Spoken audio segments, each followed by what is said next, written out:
이제 요한계시록 드디어 이제 오늘하고 다음 주 한 주만 아니면 끝납니다. 여러분들은 어쩔지 모르겠지만 저는 힘들었습니다. 요한계시록을 설교한다는, 강의한다는 것이 쉬운 일은 아니었습니다. 어쨌든 함께 할 수 있어서 참 좋았습니다. 계시라는 말을 영어로 하면요, uncover라고 이렇게 써요. 무슨 말이냐면 어떤 것을 덮어놓은 커버를 연다는 것이, 뚜껑을 연다는 것입니다. 그러니까 하나님께서 자신의 마음속에 있던 비밀의 뚜껑을 열어서 공개한 것이 바로 요한계시록이라는 거죠. 그래서 우리는 요한계시록에서 뭘 알게 되냐면 하나님의 마음이 어떠하십니까? 하나님 마음은 어떤 마음이라? 사랑의 마음. 어쨌든 간에 어르고 달래고 그러면서 하나님의 은혜에 장중에 붙잡기를 원하시는 하나님의 사랑. 그러니까 요한계시록은요, 우리를 겁박하기 위해서, 겁주기 위해서, 흔히 말하는 대로 요렇게 안 살면 늦추고, 그러니까 말씀대로 살아야 돼, 공부를 협박하기 위해서 주신 말씀이 아니라 이 말씀보다 어쨌든 너희들 끝까지 말씀 안에 거함으로 내가 너희를 위해 준비한 하나님의 나라의 주인 되라. 이것을 가르쳐주는 것이 요한계시록. 그리고 하나님께서 어떤 계획을 가지고 계시다. 내가 너희들 지금 볼 때는 지들 마음대로 해가는 악한 것들, 분명히 내가 그들을 심판할 때가 오고 그들을 무지경 속에 집을 때가 올 터이니 힘들고 어려워도 참고 견뎌라. 계획을 말씀하시고 또 내가 너희들을 앞으로 이렇게 인도할 것이다라는 인도하심에 대해서, 그리고 이 역사를 갖다가 내가 앞으로 어떻게 이끌 것이라는 역사에 대한 하나님의 뜻을 우리에게 가르쳐 주셨습니다. 요한계시록은 역사의 마지막에 있을 종말에 대한 계시입니다. 이 마지막 계시가 다 펼쳐졌어요. 새하늘과 새 땅, 새 예루살렘에 대한 것들도 우리에게 다 말씀해 주셨습니다. 이제 마지막으로 이제 결론 부분에 들어가는 거죠. 자, 그러면 요한계시록 우리에게 주시는 계시는 어떤 특성이 있을까요? 첫째는요, 이 말씀은 뭐의 말씀이다? 우리를 향한 복의 말씀이다. 여러분, 계시록 그러면요, 굉장히 신비한 책으로 우리가 인상을 받습니다. 흔히 요한계시록 관련된 종말에 관한 많은 책들이 있어요. 근데 그 책들을 읽어보면요, 어떤 것들은 우리에게 필요 이상으로 겁을 주는 책들이 있습니다. 네? 우리를 갖다가 겁박한다고 그러지, 겁을 주는 책들이 있어요. 근데 여쭤볼게요, 여러분. 음식 먹을 때요, 간이 센 맵고 짠 음식이 몸에 좋아요, 안 좋아요? 안 좋아요. 그죠? 그거는 분명히 먹을 때는 이렇게 자극이 있어 좋을지 모르겠지만 계속 그런 음식은 몸을 상하게 만든다는 거예요. 계시에 대한, 하나님의 나라에 대한, 심판에 대한 책들도 마찬가지예요. 제가요, 처음 왔는데요, 저한테 계속 저희 카톡으로 보내는 분이 있었어요. 이게 뭐냐면 이제 이상한 비명소리 같은 거, 짐승 소리도 아니고 그래 보내면서 이게 천국에서 녹음된 거, 지옥에서 녹음된 건데, 뭐 러시아인가 거기서 땅을 갖다가 몇 킬로를 탔대. 근데 거기다가 뭘 집어넣는데 거기서 비명소리가, 지옥이 이제 지구 속에 있다는 거지. 그래, 그들은 그래. 그러면서 뭐 이거는 뭐 누구의 비명소리고, 이건 그럼 뭐 내가 때 그놈이 그놈이더만. 그래가지고 보낸 사람이 있었어요. 계속 그런 걸 보내요. 그리고 뭐 지옥에 대해서 그런 교회는요, 그런 쪽으로 굳어져 버려요.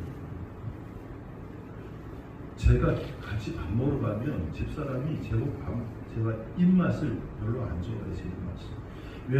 왜냐면 난 어려서부터 아지노모에 길들여진 입맛이야. 아지노모 뭔지 아시지? 요즘은 미원. 우리 할머니가 미원을 되게 사랑하셨어.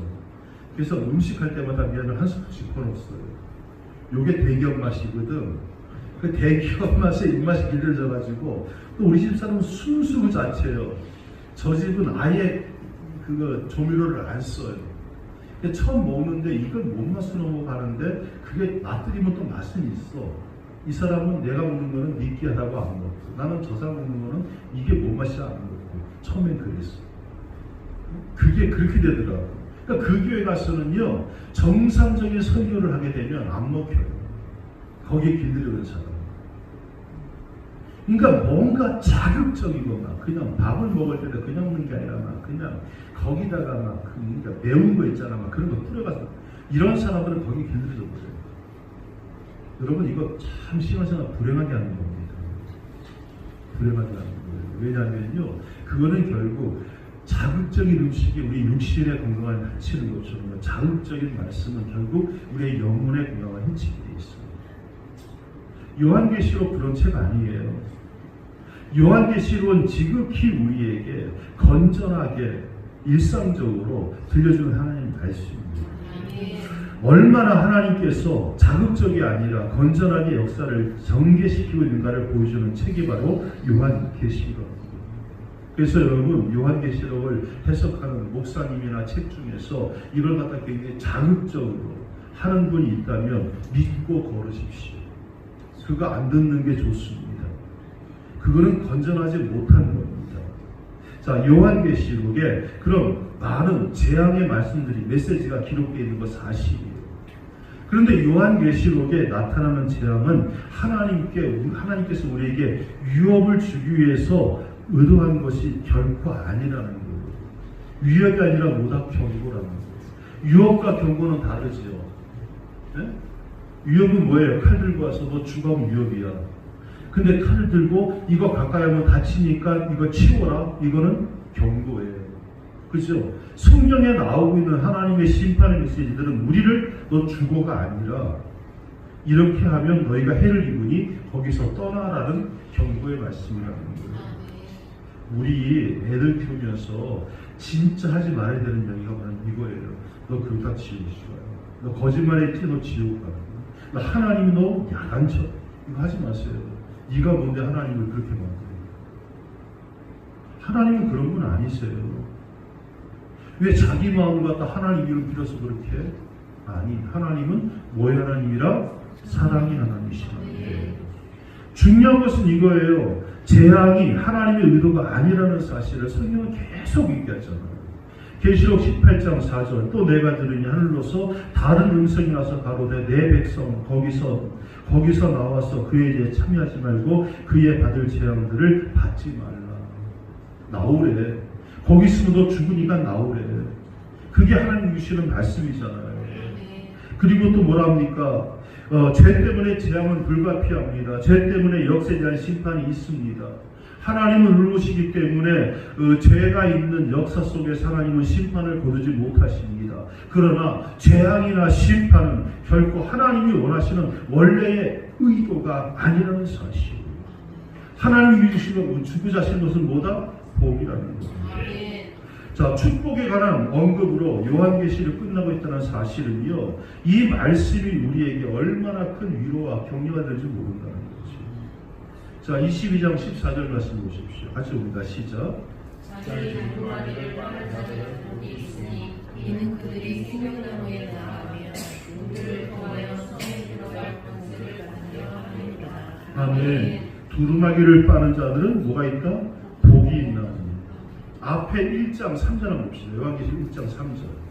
앞에 한참 가야 되죠? 1장 3절. 찾으셨습니까?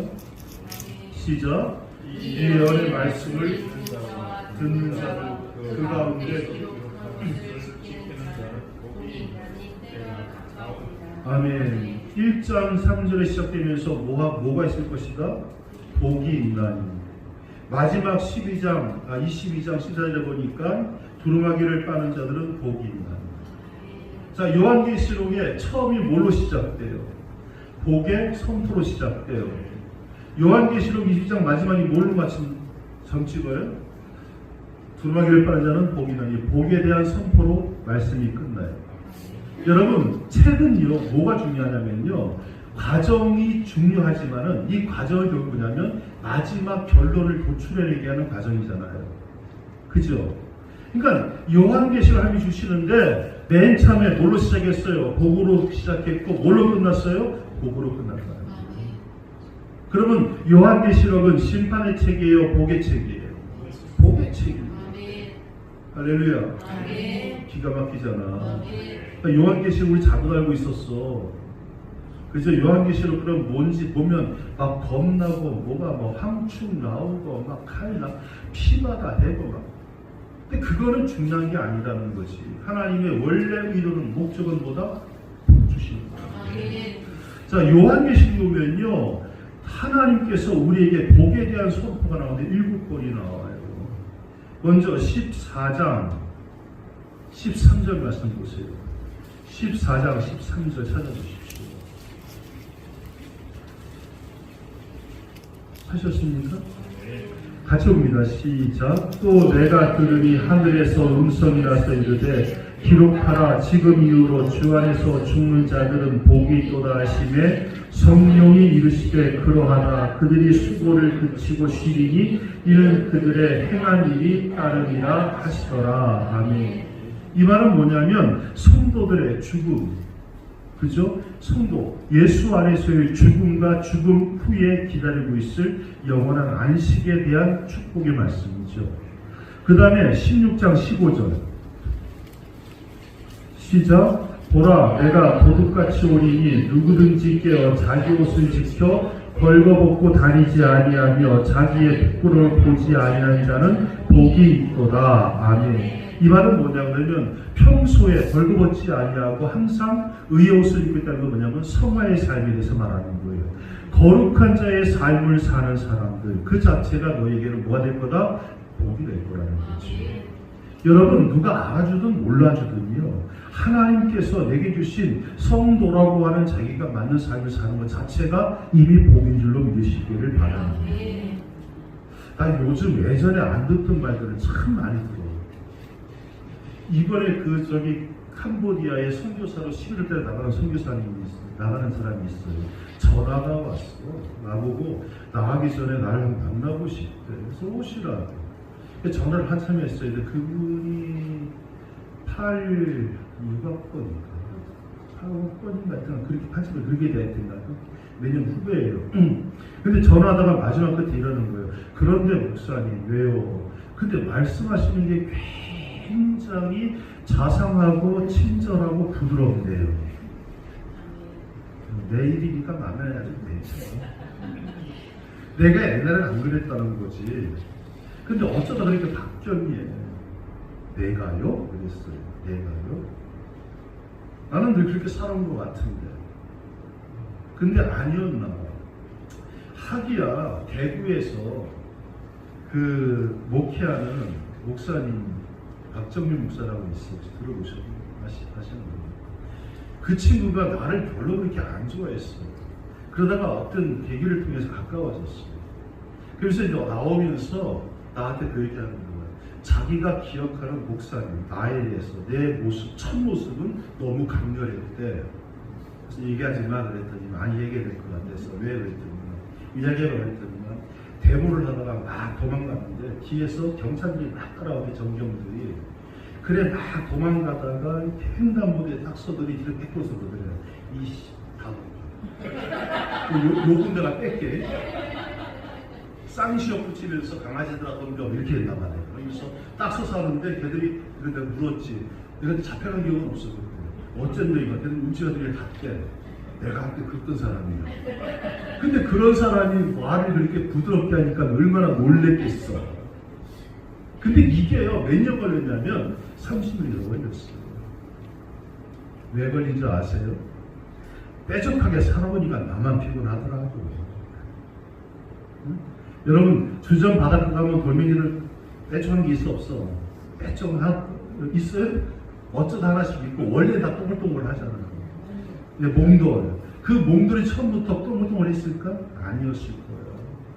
처음에는 삐쭉삐쭉 발색 깨져나온 그대로 하면 금동도 있었을 거예요. 그런데 끊임없이 파도가 치고 부딪히니까 튀어나온 부분이 깨져나가기 시작하잖아요. 깨진다는 것은 아픔이거든요.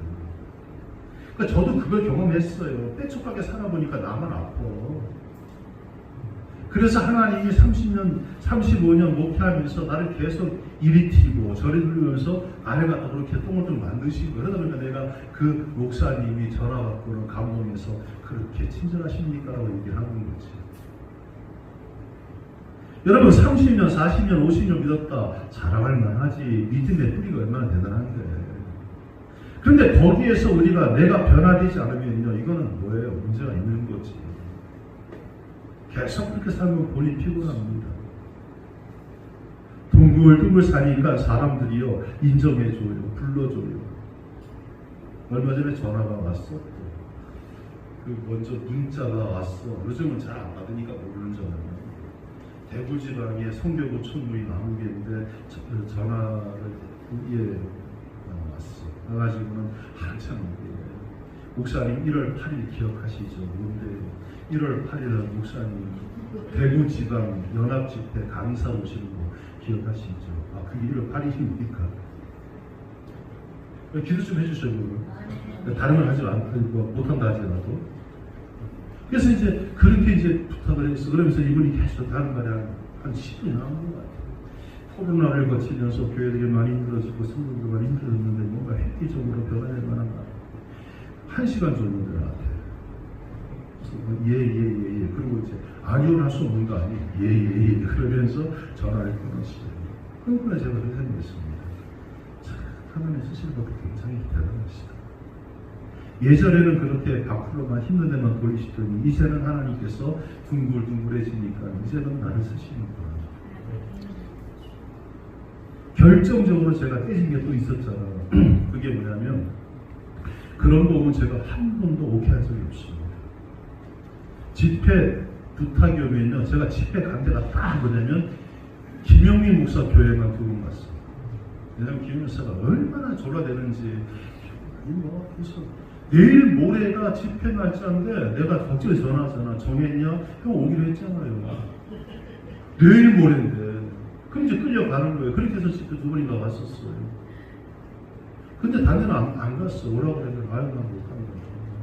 난 내 교회도 책임 못 져서 못 가요. 그런데 내가 너 얼마 전에 혼났다 그랬잖아. 뭐하다 혼났다? 지방에 있는 목사님 안수 보좌 부탁하는데 제가 다른 사람한테 부탁해 보시라. 난 고맙긴 한데 나는 그걸 잘 모르겠고 옆에 듣고 선배가 뭐라 했던데 이 새끼 되게 교만한 새끼. 내가 경순해서 내가 사양한 건데 야 주께서 쓰시겠던데 네가 뭔데 거지라고 복수를 깨줬어요. 아 이제는 누가 부탁해도 아멘 순종하는 거고 어린 나귀 새끼처럼 뭐 나귀 새끼가 뭔 힘이 있겠어요. 근데 주님이 쓰시니까 쓰임 받는 거죠. 그걸 내가요 한갑 지나서 깨달았어. 여러분은 그렇게 미련한 몸을 담임 목사를 누리고 있는 겁니다. 지금. 말이 좀 엇나갔습니다만 여러분 중요한 건 뭐예요? 성화 계속적으로 내가 믿음의 사람이다, 내가 목사다, 장로다, 권사다, 집사다라는 것을 잊어버리지 않고 그걸 갖다가 생각하며 살아왔더니 30년 이상 세월 흐르면서 하나님 나한테 만들어 가시더라고요. 이게 성화의 복이에요. 벌거벗지 마라. 뭐야? 의의 옷을 입고 있으라는 거예요. 껴있으라는 거예요. 이게 우리에게 주는 2번째 복입니다. 또 19장 9절 봅시다. 19장 9절 하셨습니까?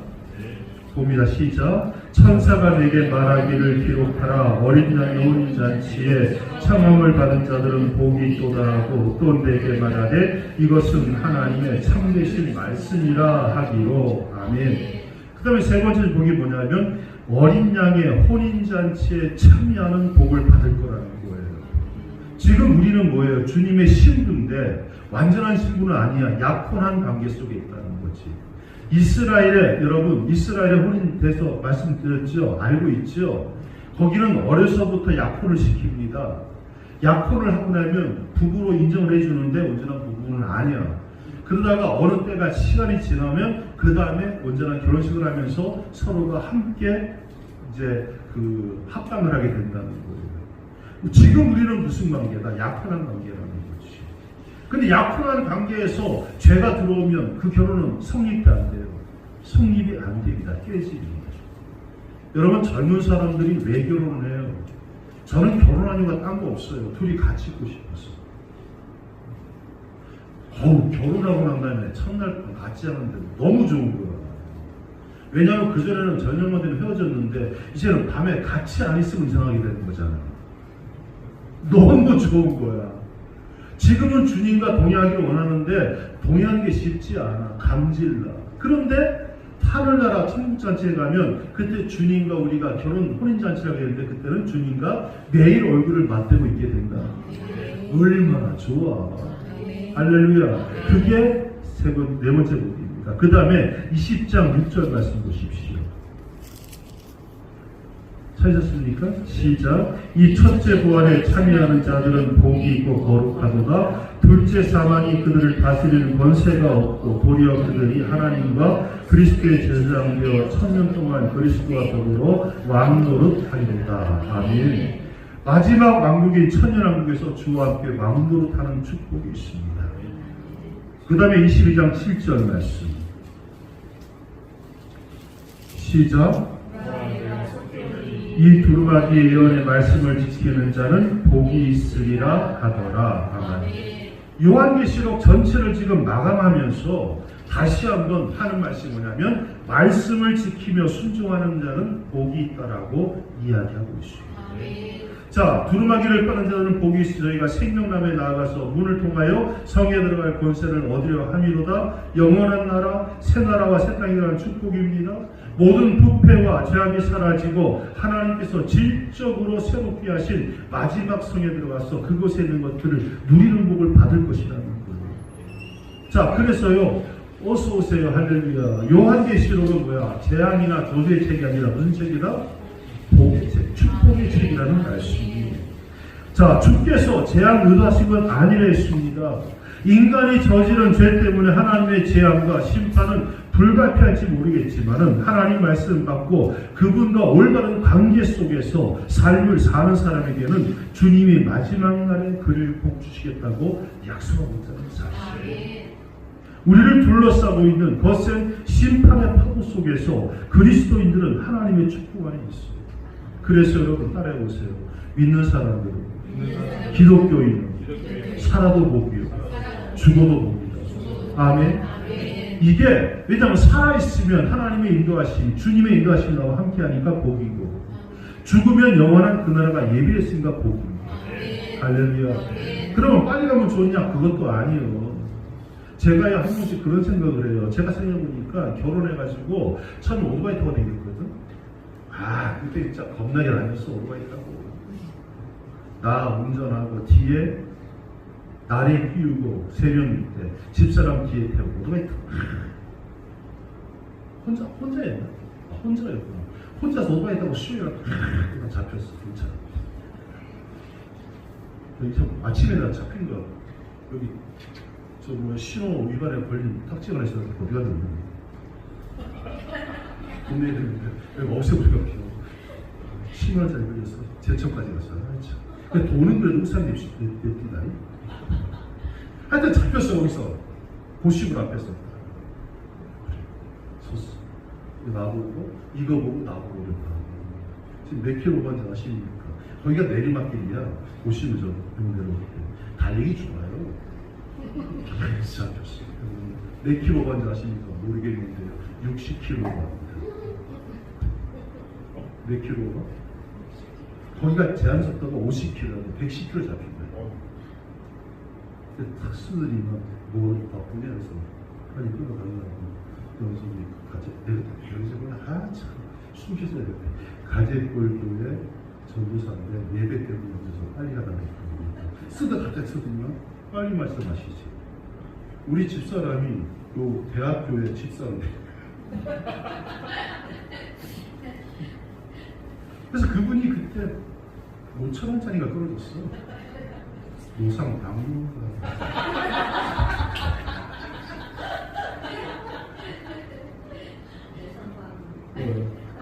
그죠? 싸게 좀 그걸로 줘요. 노상 당분. 근데 그래도 안 죽었어. 그러고 다녔는데. 근데 제가 생각한 게 이거예요. 니는 지금 올 때 멀었다. 너 지금 전도사긴 전도사인데 전도사가 지옥불에 있으면 없고 천국 가야 되는데 한 개 있어야 데려갈 거 아니냐. 하나님한테 그러십니다. 그래서 저는 그렇게 지금 얘기합니다. 아직까지 하나님 안 불러가는 거 아직까지 한 게 없어서 봐주고 기다리시는 거예요. 여러분 마찬가지야. 하나님 나라에 갔을 때 하나님의 상급 받을 만한 멸류관 성도 되게 되는데 아직 한 게 없는 것 같아요. 그래서 봐주시는 거. 좀 더 하라고 우리를 놔주실 게 아닙니까? 여러분들은 할 일 많아졌고 저는 그게 안 돼서 못하는 거고 뭐 그렇게 생각합시다. 그게 은혜롭지. 은혜롭지. 어쨌든 그런 거예요. 내가 이 땅에 사는 날 동안 하나님 앞에서 인도함 받는 것도 복이고 내가 죽어도 하늘나라에 있으니까 그것도 복이고. 자, 그러면 요한계시록이 복으로 시켜서 복으로 끝나는 거잖아. 그럼 성경책 전체를 봅시다. 크게 창세기 1장에 보니까 하나님께서 여자와 남자를 창조하시고 복을 주시고 생육하고 번성하라고 하셨어요, 하셨어요. 뭐를 주셨다? 복을 주시고. 성경 창세기 1장은 하나님께서 아담과 하와를 창조할 때 그에게 복을 주시며라고 시작합니다. 그리고 이 성경 마지막 요한계시록 끝장에도 뭐라 말해요? 하나님 그에게 복을 주시고 하십니다. 이거 보니까요, 요한계시록만 아니라 성경 전체가 하나님의 계획은 뭐였다? 우리에게 복을 주시는 것이다. 물론 그 과정에는 심판도 있고 그 안에 저주도 있고 다 있지만은 이 결국 이건 다 뭐였어요? 우리를 복주기 위한 하나님의 방법이었다는 것이죠. 그러니까 이거 얼마나 감사합니까? 물론 숲에 들어가서 나무 하나 보는 것도 중요하지만은 숲 전체를 보는 것도 중요하잖아요. 우리가 성령이라는 숲 전체를 봤더니 뭐였다? 하나님의 사랑이다. 그래서 하나님은 사랑이시라. 이 말은 참으로 옳은 말씀입니다. 자, 그리스도께서 이 땅에 오신 이유도 복을 완성하라고 보면 알겠습니다. 복이 로버트 슐러 목사님 이야기 많이 들으셨죠. LA에 있는 수저 크리스탈 처치. 한때 우리나라 목사님들이 큰 교회 목사님들이 거기 줄을 서서 갔습니다. 저는 그분 별로 안 좋아해요.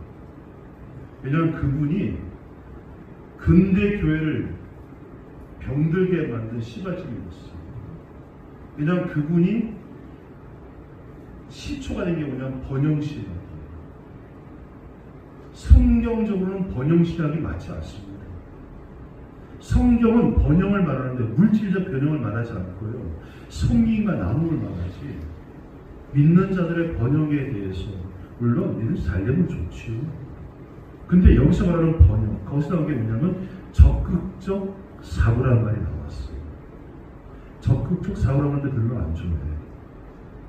그거는 인간이 가지는 열정이죠. 인간의 열정 말고 하나님의 열정에 기대는 것이 믿음의 삶이에요. 근데 이분이 또 믿음이 없냐? 그건 또 아닌 것 같아요. 대단한 분 맞아요. 그러니까 하나님 그렇게 쓰셨겠지. 이분이 한때 거의 몸이 마비돼가지고 1년 동안 투병상을 하고 있어요. 1년 동안 몸이 마비돼서 투병상, 이거 쉬운 거 아니잖아요. 근데 그분이 거기서 병상에서 책을 한 권 썼어요. 책 제목이 뭐냐면 Life is unfair, but God is good. 인생은 불공평하지만 아직도 하나님은 좋으신 분이시다.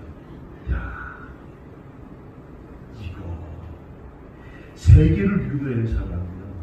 세계를. 그런데 병이 들어서 거의 몸도 움직일 수 없는 형편에서 1년 동안 병원에 입원했던 거예요. 그러면 자살해야 합니다. 세계를 줬다고 믿는 사람인데 환장하는 것이지. 근데 거기서 원망하지 않고 뭐라 했다? 인생은 불공평해. 그런데 하나님은 여전히 좋으신 거예요. 이게 그분의 책 제목이에요. 그건 그거고 결국은 로버트 슐러 목사가 죽고 난 다음에 아들이 세습하죠. 아들이 세습하고 난 다음에 쫓겨나고 그 다음에 딸이 또 물려받아요. 그리고는 폭삭 망하지. 그래서 그 아름다운 로버트 슐러 목사의 수전교회가 캐톨릭에 팔리죠. 5,800억이요. 800억 달러. 5천억 달러. 맞지? 네, 5천억. 얼마인지 계산해봐. 5천억에다 1,400억 가면 됐다고. 왜냐면 교회가 무너지기 시작하는 거예요. 결국 그것도 여기까지 하고 넘어갑시다. 어쨌든 간에. 하여튼 그분이 하여튼가 뭐 본인 씨는 참 안 좋지 않지만은 그분 개인적으로 한테 진실을 거지. 1년 동안의 병상 속에서도 여전히 하나님은 좋은 분이시라고 고백합니다. 자, 다시 말씀드리지만은 요한계시록 메시지는요 단순히 재앙의 메시지나 심판의 메시지 아닙니다. 요한계시록의 메시지는 무슨 메시지다? 축복의 메시지예요. 자, 이 축복을 누리기 위해서 정말 가장 중요한 한 가지 조건이 있어요. 12절 말씀 보십시오. 12절 시작. 보라, 내가 속히 오리니 내가 줄 상이 내게 있어 각 사람에게 그가 행한 대로 갚아주리라. 아멘. 주님께서 마지막에 상 주실 것을 약속하잖아요. 그런데 무엇을 기준으로 삼아 상을 주시겠다는 거예요? 그가 일하는 대로 주시겠다는 거예요. 여러분, 구원은 값없이 받아요. 구원은 예수 그리스도의 십자가 보혈을 믿는 믿음으로 그냥 받는 거예요. 공짜예요. 은혜란 말과 공짜란 말은 같은 말이에요. 은혜 받기 위해서, 선물 받기 위해서, 공짜 받기 위해서 내가 치러야 될 것은 아무것도 없어요. 근데 문제는 뭐냐면 인간들이요 공짜를 갖다 싸우려고 만들어버렸어요. 자, 이 물건이 100만 원짜리야. 근데 이 물건을 갖다가 누가 나에게 줬어요. 내가 받았어. 그러면서 이 귀한 걸 내게 주시니까 고맙습니다. 받았으면 이거는 공짜야. 근데 받고 나니까 내가 너무 염치가 없지. 그래서 돈 10,000원을 찔러주면서 약속하지만 받으십시오 했어요. 그럼 이건 얼마짜리 되는 거야? 10,000원짜리 되는 거야. 이해하세요? 하나님의 십자가가 그런 거라는 거예요. 주님의 십자가 보혈을 갖다가 우리가 받으면서 아멘 감사합니다. 이 은혜로 제가 삽니다라고 말하면 그건 은혜가 돼. 그건 공짜야. 근데 내가 은혜 받고 나니까 너무 영천능 가서 뭔가 좀 하는 거지. 교회에서 뭐 봉사도 하고 교회에서 뭐 맡아서 일을 좀 하고 그러면서 이제 얘기하는 거지. 내가 이 정도 했으면 은혜를 갚으게 됐지. 그게 싸움이에요. 이것이 공짜고 이것이 내게 은혜라는 걸 알게 되면요 평생 이것을 갖고 있으면 평생 그 은혜 주신 분에 대해서 내가 부끄럽지 않는 삶을 살아가려고 애쓴다는 것이죠. 이게 진짜 믿음의 사람의 삶이 되는 거예요. 네. 자, 그것이 뭐냐면 행위를 말하는 거죠. 상급. 그 행위가 그냥 끄는 것이 아니라 그것을 하나님 기준 삼아서 그에게 상급을 주시겠다. 여러분, 주님께서 상급받고 그 축복 너무 크게 누리는 삶, 마지막 그것이 요한계시록의 약속이라는 것이죠. 결국 요한계시록 전체 계시는 단순히 심판의 계시나 재앙의 계시가 아니라 심판받을 이 세상에서도 주의 백성들이 복된 자로 살아가도록 하기 위해서 우리에게 주시는 복의 말씀이라는 것입니다. 자, 13절 말씀 봅시다. 시작. 나는 알고 내가 처음과 마지막이요 시작과 마침이라. 아멘. 자, 이 말씀은 1.8절에 나와요. 여러분, 기독교 신앙처럼요 시작과 끝이 분명한 종교 없습니다. 우주관이나 역사를 보는 관점에서 기독교 신앙처럼 분명한 건 없어요. 역사를 바라보는 시선이요 세 개가 있어요. 첫째는 뭐냐면 윤회론적인 시간관이 있어요. 순환론적. 그러니까 뭐 이렇게 불교나 힌두교가 이게 이제 순환적인 윤회론을 얘기하잖아요. 그게 이제 불교의 역사가, 힌두교 역사가 돌고 돌고. 그 다음에 두 번째 뭐냐면 변증론법인 역사가 있어요. 변증론적인 역사는 여러분 잘 아는 공산주의가 그거예요. 그거를 만든 게 누구냐면 헤겔하고 마르크스가 그거예요. 이걸 갖다가 얘기하는 게 정반합을 얘기해요. 다른 것이 있어. 근데 다른 것이 시간이 지나면서 오염이 돼. 그러니까 반대되는 세력이 나와서 반대해. 그럼 이게 풍작하다가 또 합쳐가지고 이만큼 성장하는 거예요. 다시 또 이게 또 오염돼. 반대가 나와. 그래서 싸우다가 합쳐져 올라가는 거예요. 이렇게 올라가서 맨 마지막에 궁극적으로 나타나는 주의가 공산주의. 여러분, 공산주의 자체가 여러분 굉장히 좋아요. 이거 잘못하면 큰일 나죠. 끝까지 들으세요. 근데 공산주의는 말 그대로 꿈속의 사회주의야. 꿈속의 주의들밖에 없어. 왠지 아세요? 공산주의의 지도자가 되는 사람이 인간이라는 거예요. 사람은 원래부터 타락한 존재예요. 그러니까 아무리 성인 같은 사람이 지도자가 돼도 결국 타락할 수 있고, 그 타락한 한 사람 때문에 공산주의 사회 전체가 뭐가 돼요? 지옥이라고 해요.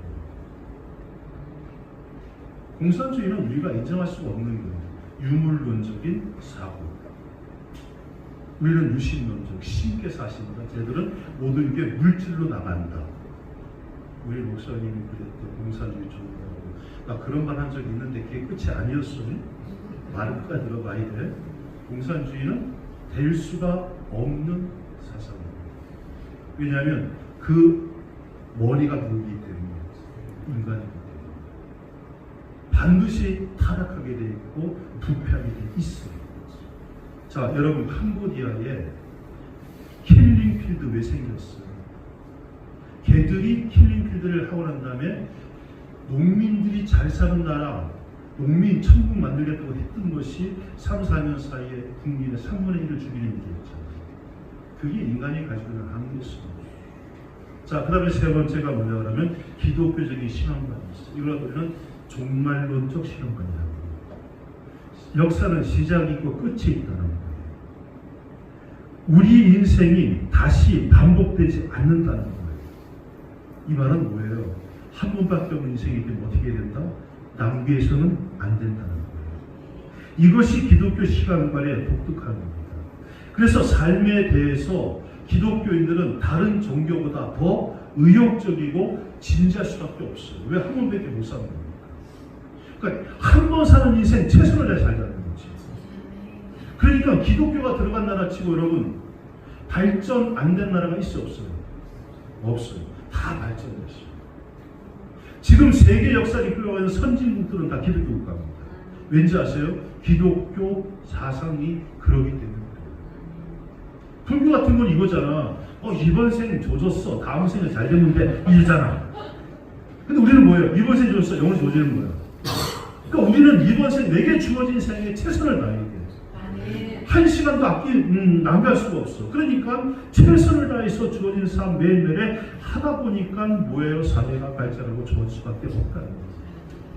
다른 철학이나 사상, 종교는요, 기독교처럼 무죄의 역사에 대해서 처음과 끝이 분명하지 않습니다. 대부분의 종교나 사상에서는 시간을 바라보는 관점, 마치 뭐라 해야 되나, 머리에 등 없는 사람들이 서가지고 회중들에게 이렇게 얘기하잖아. 처음 얘기할 때 내가 쓰긴 썼는데 무슨 말부터 해야 될지 모르겠습니다. 그럼 쓰지 말아야지. 끊으면서 뭐라 그래요? 무슨 말로 끝맺어야 될지 잘 모르겠습니다. 이건 아무것도 없다는 거야. 근데 분명한 자기생각 있는 사람들은 처음부터 끝까지 쫙 얘기를 할 수 있잖아요. 이걸로 마무리하겠습니다까지. 이게 기독교 사상을 가진 사람들이 하는 거 아니에요. 기독교는 시작이 분명합니다. 창세기 1장 1절 태초 하나님이 천지를 창조하십니다. 그리고 요한계시록 22장 마지막 절 아멘 주에서요 어서 오시옵소서. 분명한 시작과 끝이 있지 않습니까?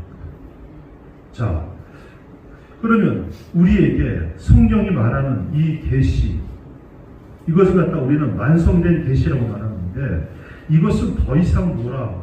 우리에게 계시가 있다 없다? 계시가 없다고 얘기하는 거지.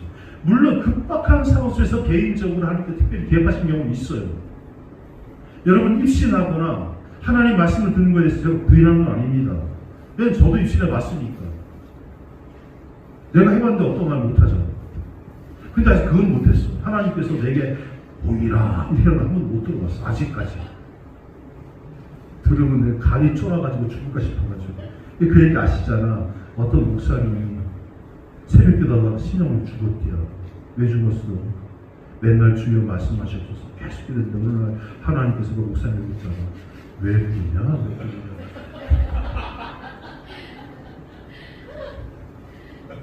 그럴까 싶어서 하나님 목사 듣고 싶지 않았는데 입시도 내가 해봤어. 예. 그러니까 없다고 말 못해요. 있어요. 하나님 지금도 역사하세요. 그런데 문제는 뭐다? 지금 또다시 계시가 주어지지 않는다는 거예요. 우리나라에 지금 문제가 되는 사람들이 있죠. 신사운동하는 사람들. 이거 문제입니다. 왜 문제인지 아세요? 하나님께서 구약에 세웠던 예언자나 신약에 주님이 불러세웠던 12제자처럼 하나님은 지금도 예언자들과 사도를 불러서 쓰신다고 하는 게 신사운동이에요.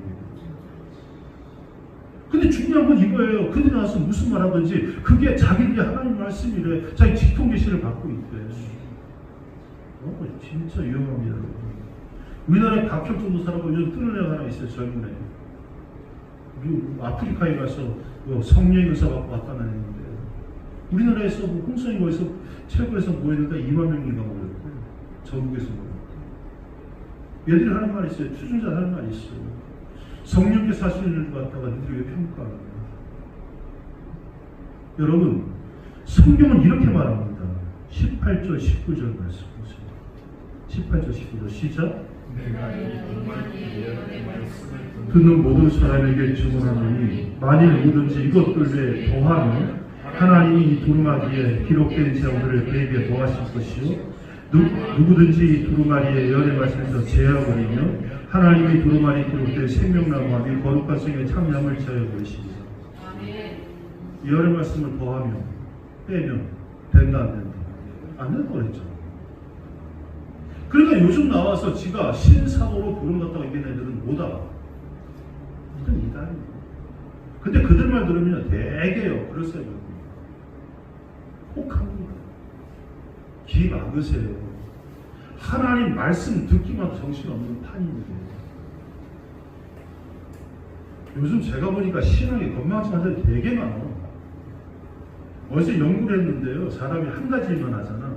그러면 문제가 없는데 두 가지, 세 가지 일 하잖아요. 그렇게 되면 머리가 과부하 보이는데 그래서 우리는 건망증이 있는데 요즘 교회에서요 시간생활 하는데 담임 목사 말도 제대로 못 들으면서 방송에 있는 거 다 듣고 다니잖아요. 그러니까 이것저것 막 들으니까 뭐냐 신앙에 건망증이 생기죠. 건망증이 골치 아픕니다. 이런 얘기 들어보셨어? 결혼하고 난 다음에 1년 내 신혼부부가 있었대요. 그래가지고 남편이 그 부인에게 이야기했대. 출근하면서 여보 오늘 결혼 1주년이니까 오랜만에 나가서 우리 외식합시다. 그리고 약속 장소에서 가르쳐줬대. 가르쳐주고 난 다음에 퇴근하고 집에 와버렸어. 남편이 잊어버린 거야. 건망증. 그리고는 문을 두드렸는데 안에서 부인이 안 나와. 이게 어디 갔어? 내가 다녀보니까 오늘 결혼식이네. 약속을 해. 정신 떠나가지고 택시를 탔어. 근데 결국 못 만났어. 약속 장소 잊어버렸어. 그런 것도 있었대. 어떤 아주머니가 자기 딸 결혼식이었어. 그래서 아침에 가서 머리 이렇게 고대한다 그러나? 이걸 하러 간 거야, 그죠? 가니까 단골집이니까 그 미용사가 그런 거지. 파마로 오셨습니까? 그러니까 뭐 그렇게 오니까 아주머니가 예 그러고 아주 파마를 했어. 결혼식 못 갔대? 파마한다고. 우리 사람 있어요? 결혼식 날? 야, 세상에 멀리 있잖아. 가까이 있어. 그러니까 이게요, 건망증이잖아. 그러니까 우리가요, 하나만 듣기도 바쁜 세상, 하나만 들어도 제대로 살기 힘든 세상이에요. 여러분 누구 말만 들으면 돼요. 담임 목사 설교만 들으면 돼요.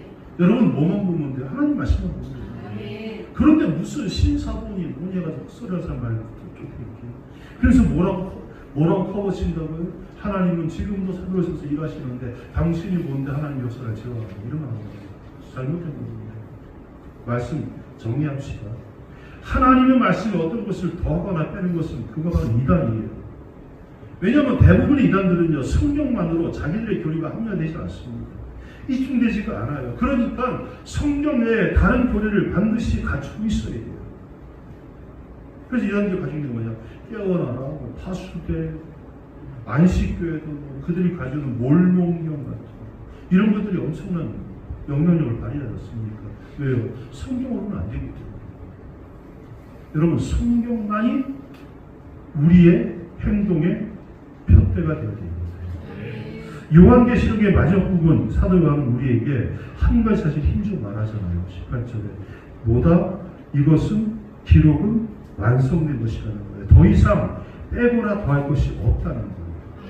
하나님 말씀만, 이 말씀만 우리가 가지고 신앙생활하는 것이 옳다는 거예요. 이 말씀, 우리에게 주신 말씀입니다. 이 말씀은요, 주님이 오시기 몇 년 전에 집중적으로 일어난 일이 아니에요. 요한계시록을 쓰였던